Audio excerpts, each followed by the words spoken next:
In a quiet New England town stood an elegant Victorian mansion known as Maplewood Manor. With its towering spires and intricate wrought iron gates, it was a sight to behold. However, it harbored a chilling secret that had haunted its halls for generations. The legend began in the 1800s when a wealthy family, the Harringtons, resided in the manor. They were known for their opulent parties and lavish lifestyle. Eleanor Harrington, the youngest daughter, was especially renowned for her striking beauty. As the story goes, Eleanor fell deeply in love with a charming but impoverished artist named Samuel. Her family strongly disapproved of the match and forbade her from seeing him. Nevertheless, Eleanor and Samuel continued their secret romance, meeting in the cover of darkness beneath the branches of a massive oak tree on the manor's grounds. One stormy night, as Samuel awaited Eleanor beneath the oak tree, lightning struck, splitting the massive tree in half and killing him instantly. Heartbroken and racked with guilt over her secret love affair, Eleanor locked herself in her room and refused to eat or drink. She died within days, wasting away from grief and heartache. Ever since Eleanor's tragic death, the residents of Maplewood Manor claimed to hear her sobs echoing through the halls during thunderstorms. They spoke of glimpses of a spectral figure, a young woman in a flowing white gown, wandering the manor's gardens. Some even said they heard the faint strumming of a guitar in the dead of night. The ghostly encounters persisted for generations, and many who stayed at the manor reported eerie experiences. Guests awakened to find their belongings moved, inexplicable drafts of cold air in rooms, and the faint scent of roses, Eleanor's favorite flower, lingering in the air. One particularly chilling incident involved a family who stayed at Maplewood Manor during a summer vacation. The parents and their 2 young children occupied Eleanor's old room.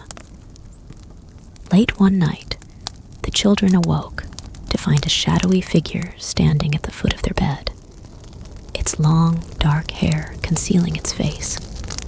Terrified, they screamed, waking their parents, who found no intruder in the room. Desperate for answers, the family contacted a paranormal investigator who brought equipment to detect ghostly activity. During the investigation, they captured unexplained whispers, eerie laughter, and even the faint strumming of a guitar on audio recordings. Believers and skeptics alike were left bewildered by the evidence. The haunting of Maplewood Manor remained an enigma, a tale passed down through the generations, a reminder that even the grandest of homes can conceal the most sorrowful of spirits.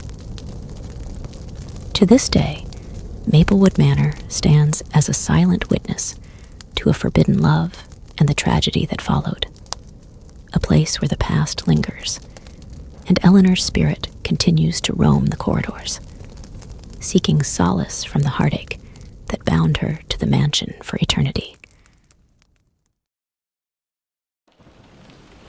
The Myrtles Plantation, located in St. Francisville, Louisiana, is a grand antebellum mansion that exudes Southern charm and elegance. However, beneath its picturesque facade lies a chilling history of tragedy and paranormal activity. The plantation was built in 1796 by General David Bradford, a prominent figure in American history known as the Whiskey Rebellion leader. Over the years, the mansion changed hands, but one story in particular has endured: the legend of Chloe. Chloe was a slave on the Myrtles plantation, and her life took a tragic turn when she allegedly eavesdropped on a secret conversation between the plantation's owner, Judge Clark Woodruff, and his friends. Fearing the consequences of her actions, Judge Woodruff ordered Chloe's left ear to be cut off as punishment. In an act of vengeance, Chloe baked a cake laced with oleander leaves, a toxic plant. Her intention was to make the family ill, then nurse them back to health to regain favor. However, her plan went awry, and 2 of the Woodruff children died from the poison. Chloe was captured by the other slaves, and Judge Woodruff ordered her execution. She was hanged and then thrown into the Mississippi River. Her body never recovered. Since then, the Myrtles plantation has been a hotbed of ghostly encounters. Guests and staff have reported numerous eerie experiences.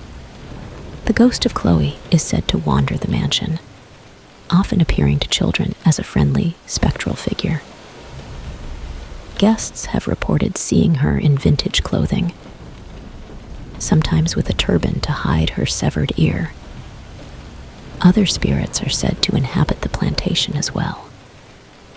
The grand mirror in the foyer is rumored to be haunted, with guests witnessing ghostly handprints and figures lurking in the reflection. The piano in the parlor is known to play by itself, and phantom footsteps have been heard on the staircase. One of the most famous photographs taken at the Myrtles plantation appears to show 2 ghostly figures standing on the balcony, a chilling reminder of the mansion's haunted history. Paranormal investigators have visited the Myrtles plantation and recorded numerous EVPs, electronic voice phenomena, and anomalous readings. Skeptics and believers alike have been left bewildered by the unexplained phenomena that seem to occur with regularity at the mansion. Today, the Myrtles plantation operates as a bed and breakfast, welcoming guests who are both intrigued and unnerved by the prospect of a ghostly encounter.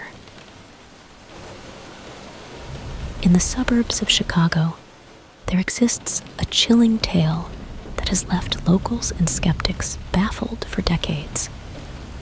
The legend of Resurrection Mary, the phantom hitchhiker.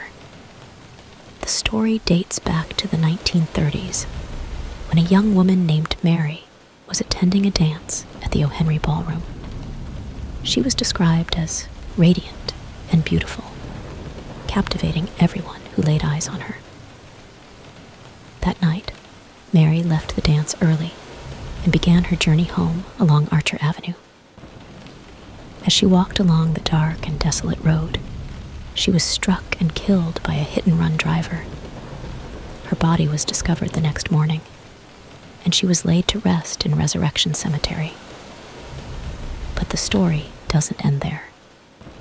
In the years that followed, motorists driving along Archer Avenue began to report eerie encounters.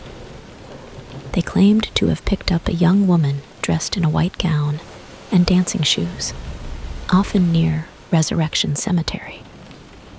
She would request a ride to the cemetery and provide an address within it.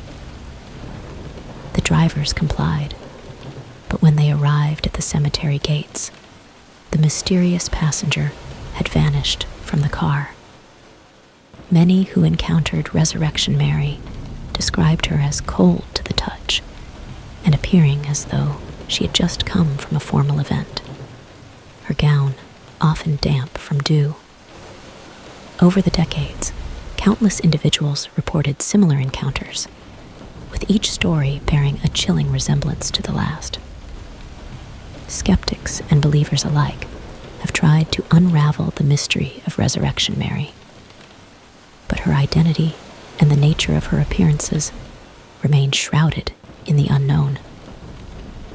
As the legend of Resurrection Mary persists, Resurrection Cemetery has become a place of pilgrimage for those curious about the supernatural.